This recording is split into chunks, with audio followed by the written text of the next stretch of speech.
We're going to be getting rid of our crappy factory JTech PCM, and we're going to be going over to a Ms3pro Evo, a monster of aftermarket ECUs on our twin turbo beast 5.2 liter Magnum. So why would you want to go to an aftermarket ECU? Well, in our case, this thing is an iPhone and that thing is a dial-up modem. That is slow and old. It's from the 90s. It works. We ran an 11.9 at 117 miles per hour in this truck with the stock ECU.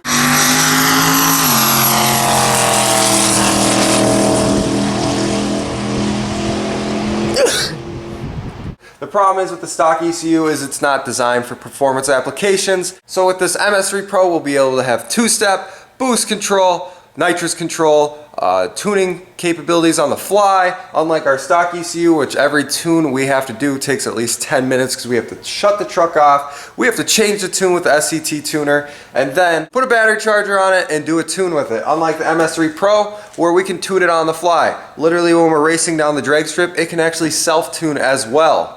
It's got a lot more safety features in it. It will actually watch our wideband, so if it ever sees a lean condition, it can actually shut the motor off. If it sees low oil pressure, it can shut the motor off. We can do so much more with this thing. This thing is so much safer, so much faster, and I think just with this ECU change, we'll be in the 10s on the same boost level, same nitrous level. The other fun thing too is this has a built-in 4-bar map sensor, so we can run more boost. We got JTech connector pinouts right there.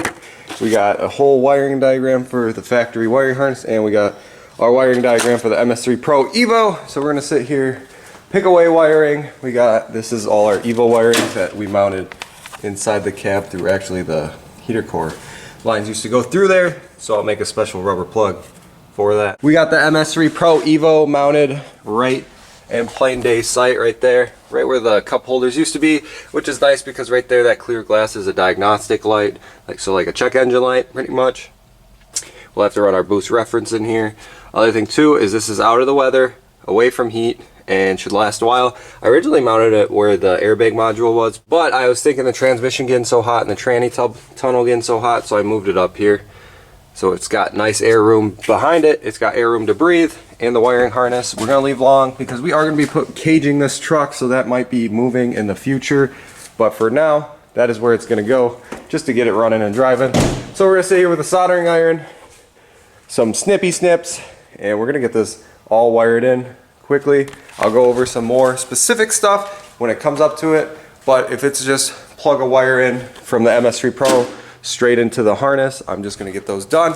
But if I have to do something else extra, like install a relay or a resistor or 5-volt feed wire or something like that, I'll explain it to you guys. Otherwise, I'm going to get this guy wired in. Alright, quick update where we're at with wiring. We got our grounds install, we got our ignition switch power wire on, we got our sensor ground wired in. Now we're wiring in our crank position sensor, our signal wire. So we have actually a negative and positive crank position sensor for a VR style sensor. We have Hall effects on this engine. Chrysler has always used Hall effect sensors, so it's a 3-wire sensor. You got a 5-volt feed, a signal wire, and a sensor ground to it, and that's a Hall effect sensor. VR sensor only has 2 wires. You got positive or signal, and then you have return, and that's it. Our rear end speed sensor, that's a VR sensor because it's only 2 wires. But our cam and crank sensors are both Hall effect sensors on this Chrysler. And we are trying to use every single Chrysler sensor on this thing. We are using the stock crank sensor, stock cam position sensor, or distributor pickup, whatever you want to call it. I like to call it cam position sensor because it is a cam position sensor, but it is a distributor pickup because it's in a distributor, but they use it for cam sync. They don't use it like in a distributor. So like on this guy right here, you see this shielded wire. They actually shield it. Megasquirt does. So we're only using the positive signal wire because we don't need the return signal wire because again we have a Hall effect sensor. So we're using a really big nice high brand grade of heat shrink, and we're going to cover up both of them. And you can see how I cut this wire, so it's not touching the shielding, it's not going to touch where we soldered it together, and it's going to get heat shrink so it doesn't get corroded in the future if it does get wet. Just a little tip of trick, get some high grade good heat shrink that when you actually shrink it down. You see this like goo coming out of it.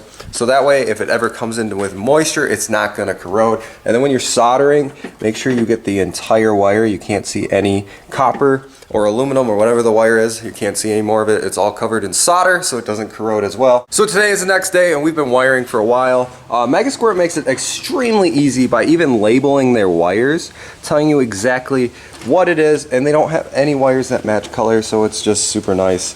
Megasquirt's part of it, and then the Chrysler part of it. If you guys just have a pinout and a wiring diagram like this, this is actually connector pinouts and a wiring diagram on how it works. It's extremely easy to wire in.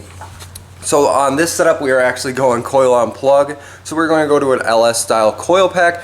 Due to the fact that the Megasquirt was designed to run a LS coil pack, you can run like Mopar coil packs. The only problem with that is you have to have an additional ignition driver for the Mopar coil packs, because on Mopar, the way they wire stuff is they put the ignition driver in the PCMs, unlike LS coil packs where the ignition driver is in the coil itself. So the MS3pro is designed to run right out of the box on LS coils. So we are going to be running some Chevy stuff on our Mopar, which I'm not too happy about, but I'm not mad about, because you know, it is what it is. It's probably Chinese stuff anyways. It's not even Chevy. So we ordered a set of coil packs. The other thing we have to do with that too is going to run another ASD power to all those coil packs. So we have an ASD output wire. So you can see this stuff over here is all stuff that I need to wire in when I get it pulled through the cab. So we have like, where's my ASD? Power, torque converter, gen relay, ASD. So we have an ASD output wire, which is a orange, which is a green with the orange tracer, ASD output. So we're gonna use that as our low side driver, or actually our high side driver for our relay that we're gonna run all new ASD power on its own fuse to all the coil packs. So the injectors will be on their own ASD power, and then the coil packs will be on their own individual fuse as well. So injectors, coil packs will be separate on their power feed. So the MS3pro can run our factory alternator, but we're not gonna have it run the factory alternator because you have to buy a solid state relay. So the points in a normal relay, you actually have moving points. You have a magnet that pulls over a switch. So you have actually like moving contacts that can over time actually melt together or melt open. So you can't run a normal relay to power on a alternator. You have to run like a solid state relay. And a solid state relay is about 50 bucks for the actual relay itself. And then you can run one of the pulse width outputs to the alternator, or a high current output to the alternator, and run the negative side on the field coils. So you got ignition positive to the field coil, and then on the other side you can have it pulse with the ground to run the actual alternator itself. But what we're going to do to simplify it, and it's actually way cheaper, is we're going to run a like 1970s, 1980s era Dodge voltage regulator. It's actually an updated one, so it's a solid state one, and it was only like 20 bucks on Amazon, so it's actually cheaper than buying a solid state relay. Plus it'll be self-sufficient, so it's like having a one wire hookup alternator all in one, because we'll have that old school regulator, but it's new school because it's a solid state. It's not an old school regulator where it has moving contacts, where I was talking about with a relay, melt together, melt open. So you won't have those issues. And there's our voltage regulator all installed. We got our ground right there. Going through that, this thing is self-grounding. You don't actually have to run a ground wire to it, just on this peg when you mount it. This needs to be a good clean ground. Right here, this wire, this guy, is our full field wire, and then this guy over here is our ignition wire. So our field coils inside the alternator right now, we have ignition positive, and then this grounds it out to complete the circuit. It's kind of like a relay, but it's a transistor in here that will ground this out, and when it grounds it out, it's going to give it full battery voltage, upping the voltage of the alternator because it's making the magnet stronger, making more voltage, charging the battery more. When it wants to charge less, it will unground it, turning the voltage off at the alternator, making the alternator not charge. So this thing constantly is on, off, on, off, on, off, on, off, on, off, and that's why you can see a relay will either weld itself together, or the points from contacting and not contacting will build up and they won't make contact no more, so it won't charge the battery. Now we're working on the coil packs. The only bummer is the actual wire harness I got does not fit the LS coil packs. I got something for like LT1 coil packs instead of LS coil packs. I had no idea, I'm not a Chevy guy. I didn't know there was any difference. So right now we're messing with these universal bracketry kit from Amazon, some cheap aluminum bracketry kit. The plan is to mount them on top of the valve covers. So we can reuse factory plug wires, so we just have like a plug wire we can go to any auto parts store and get if we burn one off. So we made these little aluminum spacers and we got these bolts. So these are actually going to bolt down on top of the valve covers into one of the valve cover bolts itself. The spacing is actually pretty perfect between this. You just have to set it up a little funky compared to how they want it set up. Theirs is for mounting on the firewall, but I don't want to build plug wires. I just want a plug wire that I could just go buy, plug it in, and it's good to go. I don't want to having to build plug wires all the time. If I start melting plug wires or something like that, I don't know. I don't want to build plug wires. That's just what it is. So I was transferring over all the like spark plug protector shields so the headers don't melt it. And then I found this guy. Look at that. I might have found our little hiccup issue right here. Look at that, all the way down and fried. Nice, so we needed a set of plug wires, so we ran 11.9 with that plug wire, so that's pretty good, and we beat a Lamborghini with that plug wire. So yeah, so here's our new little shorty plug wires. We will have to put boots on those. Boom! Coil on plug, 5.2 Magnum. Look at that. That's pretty sweet. Found my plug boot covers, my new fancy black ones. So those will work good, but yeah, who the heck? 2020 technology on a 90s era engine. Yeah, coil on plug. Bye-bye distributor. Hello RPM. So we got the correct coil pack harness now from the actual GM dealership, which was crazy expensive. They must be gold plated and diamond encrusted connectors, because holy crap, they wanted a ton of money for these things. And then our actual extension wiring from our LT1 wires that we got from Max Speeding Rods worked perfect with our LS harness to extend it to make it to the Mega Squirt wiring. So that's what we're going to be using. And now it gets a little confusing because we're going from a certain color here at the actual like LS side of it, and then it changes at this connector, and then it's going to change at the Mega Squirt. So we have a little bit of a diagram showed right here, and then where our actual like spark output needs to be. So like spark A needs to go to cylinder 1, spark D needs to go to cylinder 3, spark F needs to go to cylinder 5, spark 7 needs to go to G, and on and on and on. So it's getting a little confusing, but we're getting it wired in, and hopefully in a little bit here we will be hooking up the laptop and hopefully getting our cam and crank synced and all our parameters set with the laptop, and we'll be hearing Whitey come back to life because he has been down since Saturday, which is actually not that bad because it's only Tuesday. So we still got that full manual valve body kit to put in, so let's get them running, not mess around. I showed you guys the LS coil packs last night. We'll clean up the harness after we know it's running. Alright guys, so we've just been messing with this thing in the garage for a while. We're testing coil pack out, coil packs work, everything in that wise wired up. We weren't getting RPM sync on this guy, so we weren't getting lost sync, and then we weren't getting RPM sync, and now you can see 144 RPMs. And yeah, we just plugged our fuel pump relay back in, everything's hooked up, everything's a wiry jumble because I want to make sure everything's wired correctly. We have wires absolutely everywhere, but let's see if this thing will make some noise. See if it'll fire up.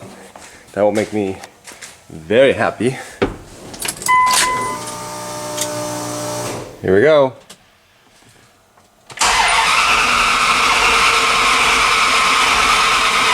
Alright, we shot her with the good old starting fluid. Let's see if she'll fire up. I'm kind of thinking this is tuned for gas, so we're probably going to have to add a bunch of fuel, but I just want to hear it make noise.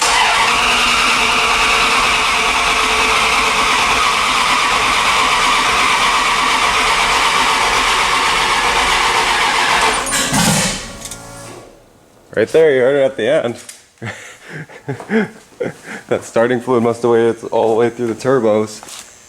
Let's turn this up to 60 amp. Start. This is kind of fun. I'm excited. So I'm thinking we need a lot more fuel, especially on cranking. Let's see if it fires up.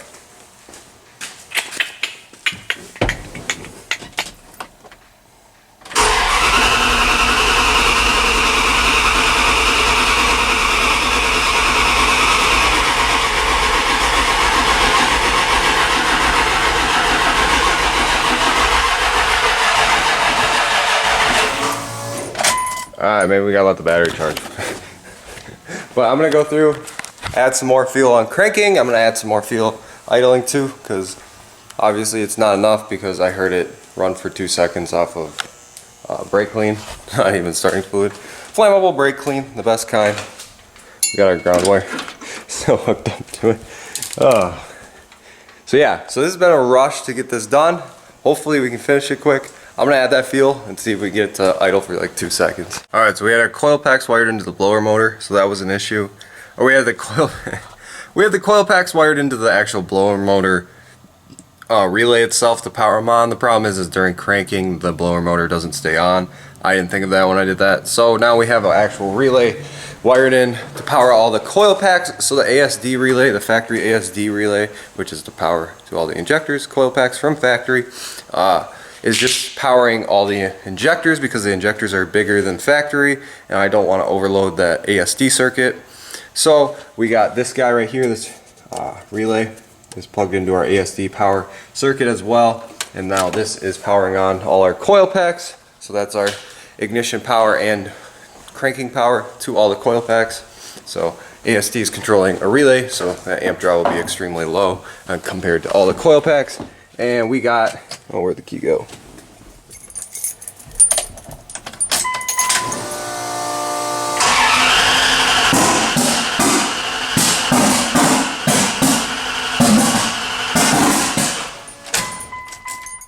We got that. But the problem is it's midnight right now, and I don't want to fully fire up because it's extremely loud and I don't want to piss my neighbors off. So tomorrow we're going to get a timing light on it, verify idle timing is correct at about 18 degrees. That's what it was happy on the old PCM. And then we will probably add more fuel, because that sounds like it's either doesn't have enough fuel or the firing order's off, which it shouldn't be, because I've checked it 650 different times, the firing order, and it should be spot on. So I doubt that's the issue. I think it is that idle timing is probably off, or there's not enough fueling, because it's kind of acting like it's not enough fuel to it. We added some, but we don't know where we really need to go to with it, and it's not very stinky. So the truck has fired up and it actually runs, and it runs pretty good. We only ran it for probably 5 seconds. We got the wiring pretty much all done. We've tested every injector, coil pack, they're all good. It's all wired correctly. When you wire the injectors and coil packs, you need to wire them in the firing order. So this is coil pack A, injector A, and then the firing order is 1, 8, 4. I can't remember off the top of my head, but so you have to go like A as cylinder 1, and then B as cylinder 8, and you follow A, B, C, D, E in the firing order of your motor. A few things, the wiring in this 5.2 Magnum that I've come through and I've found. So we wired up a voltage regulator, an old school one, for our alternator, and then we needed to wire in some 1K ohm resistors to our Hall effect sensors. So our crank position sensor and our cam position sensor are both Hall effect sensors. So you have a power 5-volt feed to the sensor. You have a sensor ground, which is just a shielded ground wire, and then you have an actual signal wire. So the signal wire sees, and when a piece of metal goes by the Hall effect sensor, it makes a voltage. The PCM or the ECU sees that, and that's how it knows positioning, because there's actually a bunch of windows cut into the crank position sensor. So when it's over the metal part, it is making voltage, and when it goes to a window, it stops making voltage. So you can see there's a window there, window there, window there, window there, and then our cam position sensor is a half moon. So all this moon will be voltage, all that moon will be no voltage because there's nothing there. So we have a style of Hall effect sensor that we actually had to wire in a 1K ohm resistor that comes with the Ms3pro, so it can see RPM. So it can see those cam and crank sensors, because there was actually no output voltage if we tested it with our multimeter until we wired in that 1K ohm resistor, and then we were actually seeing 5 volts when something metal was in front of it, and 0 volts when there was nothing metal in front of it. Otherwise, without that 1K ohm, it could not see anything. So that's one thing that's really important. The other thing with this, the LS coil pack, so wiring in A, B, C, D, E, F, G, remember that. So a few things electrically from this install that you need to remember is it's just wiring. It's actually not that complicated. It was actually really simple. And then You need a timing light. You definitely need a timing light to make sure. So you guys heard it spitting, banging, and popping, and it was actually firing off on the exhaust stroke, which I kind of thought it was. So you can actually change before top dead center degree. So the actual hole before it sees top dead center on the crank position sensor. So we had to mess around with that, and we actually had to hook a timing light up, pull a fuel pump fuse, see where the timing was, and I actually wrote like smiley faces and a bunch of other things on our crank pulley to figure out where this thing was sparking. I first found out it was 90 degrees off TDC where it was sparking, so I added 90 degrees onto the actual laptop itself, downloaded it, and then it was perfect. It was about 11 degrees of advance for sparking at idle, so we tried starting it, and it still sounded like it was popping and banging in the exhaust with the exhaust valve open. So we added 360 degrees to it, thinking that it was 360 degrees off, and that was the key right there. So I think it was like 500 something. When I get the laptop up, I'll show you guys specifically, but this is the factory. I never touched the distributor. It ran on the factory ECU. What Megasquirt tells you was 142 degrees, and that was totally wrong. It was not even very close. So we had to mess around and figure that guy out. But we're gonna get this wiring all taped up and loomed up so it's out of the way. I don't want to melt any wiring, and I want this all plugged in. Then we'll get her fired up on these LS coil packs with our timing light, and we will get this baby synced in so it's 18 degrees at so the computer's saying it's 18 degrees, and the motor is actually at 18 degrees of idle timing. We don't want to screw that up because it'll blow engines up extremely fast. All right, we got our tables up. Let's see if she will fire up.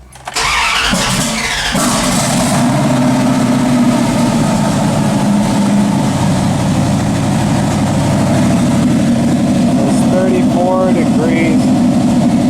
It's time.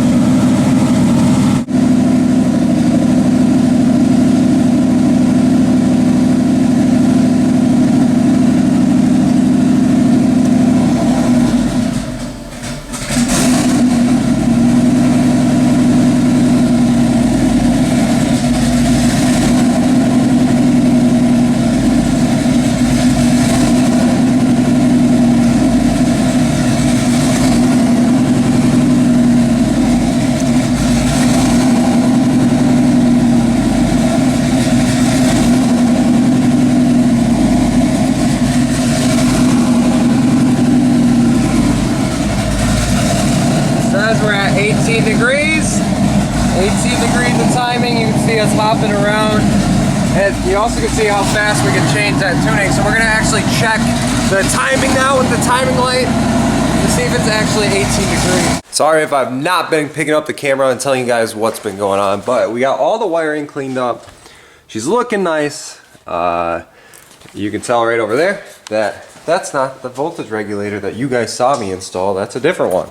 Well, that cheap Chinese one that was upgraded with a whatever relay in it didn't work. No way. The $23 one that was cheaper than buying the actual relay didn't work. So I was a little skeptical about it, but we actually did a lot of stuff before that. We put a different alternator on it, thinking it was an alternator issue.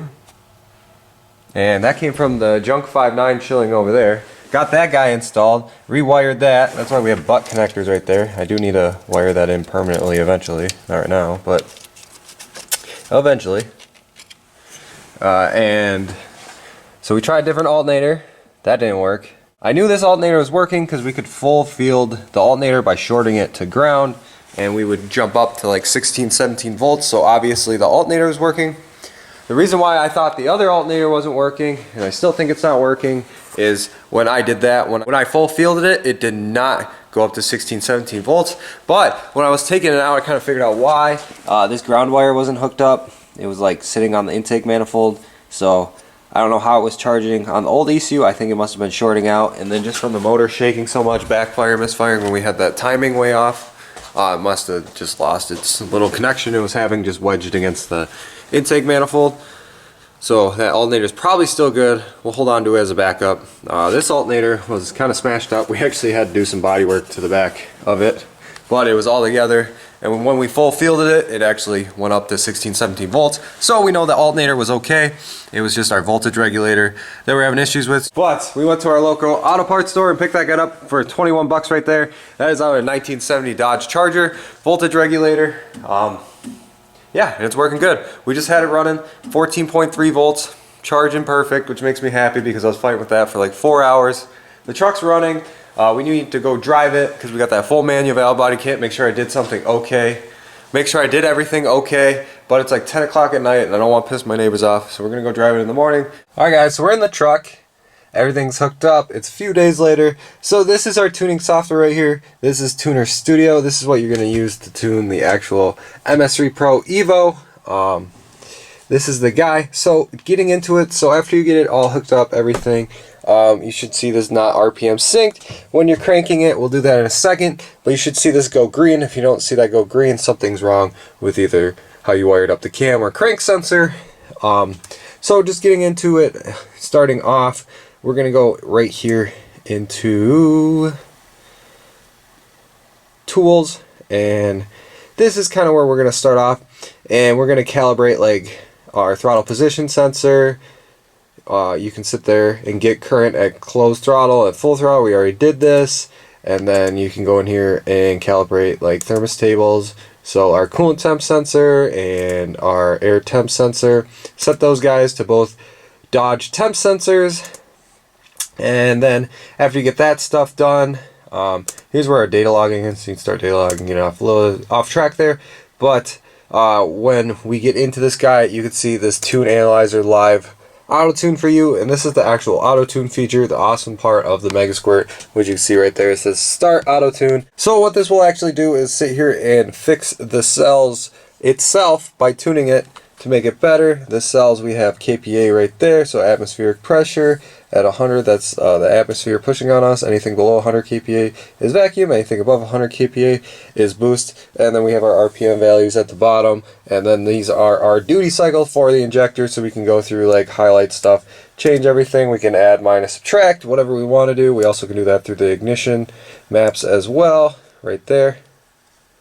But some important stuff. So in the ignition settings right there, you can go ignition output wheel decoder, and this is actually where we're going to set it up for the 5.2 or 5.9 Magnum tone wheel. We have an 8-tooth tone wheel, which you can see right there. They also put this straight in the directions and tell you where to put it. And then there's our tooth number 1 angle. This is how we figured it out, and that's 594 degrees. Remember, tooth number 1 angled degree before top dead center, 594. That's super important. That's what we had to change. DIY Auto or Mega Squirt actually puts that at 142, which is way off from 594. So make sure you go through, read your directions on this, but 594, not 142, 594. Remember that. Number of coils, coil unplug, because we got them awesome LS coil packs on this baby now. That's something you need to do before you fire it as well. Basic loaded settings, you can set up like engine sequential right here. So you can see our firing orders right there. So firing order, injector A and coil pack A are in cylinder 1, injector B / coil pack B is on cylinder 8, yada yada yada up to H, and you see our firing orders 1, 8, 4, 3, 6, 5, 7, 2, like pretty much any small block Mopar. So those are some of the things you have to do before you even fire this guy up on the laptop. You have to get these all set up for the Ms3pro Tuno. The cool thing about the Ms3pro is, though, we are using the factory cam sensor, and we're using the factory crank sensor, and all the factory temperature sensors, intake air temp sensor, factory, coolant temp sensor, factory, oil pressure sensor, factory. So the only thing that we had to do itself is just tell the ECU that we're using Dodge sensors and tell it what kind of tone wheel we have and what degree that tone wheel is. But it is working great. We have LS coil packs.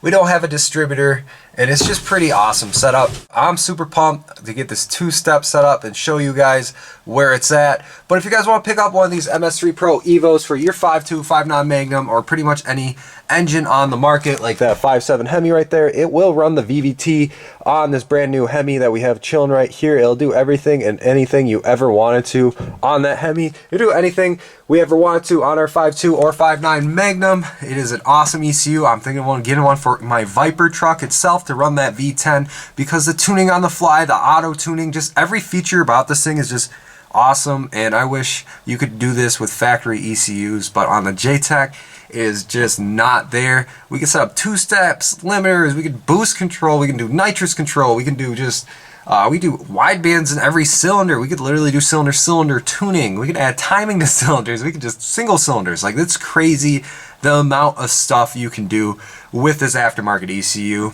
For racing especially, is definitely the #1 answer to go to. So again, guys, if you guys want to pick up an Ms3pro Evo or another kind of Mega Squirt product, go check out DIYautotune.com. Put the link down in the description for our ECU itself. They also have like micro squirts and stuff like that if you just want to get a 5.9 Magnum running, do some like sequential injection and some waste spark. You could probably do it on the micro squirt, but this Ms3pro Evo is a monster, especially for racing. I think we're going to go super fast with this thing. Do torque converter lockup on it. Instead of having our ghetto switches on the ground right here, we can have our Ms3pro do the switching for us, which I'm probably going to set up. But I think this guy's going to make us so fast, and this has opened up so many doors to drag racing, and I'm so pumped. Also, the other thing too, guys, their customer service was #1. Every time I called, they picked up in like 2 rings. Every time I sent an email, they sent me an email back within like 9 a.m. to 5 p.m. on weekdays. But they instantly responded. They were super smart and helped me figure this out, because there's a lot of stuff on this. Like, that degreeing was kind of hard to figure out. I sit there with my timing light. I finally figured it out, but Matt from the customer service section, thank you so much for helping me figure this all out. And he's going to rewrite the book so that 594 degrees is in there. So you guys that aren't even watching this video, putting this on 5.2, 5.9 Magnum, hopefully that helps you fix it in the future. And it runs great for you guys as well, which it will. I know it will, because it's a badass ECU. But top-notch product, and I'm super pumped to see what it'll do in the future. So guys, comment down below why you think aftermarket ECU is a lot better than a factory ECU. But as always, guys, keep it boosted, and we'll see you in the next video. Peace!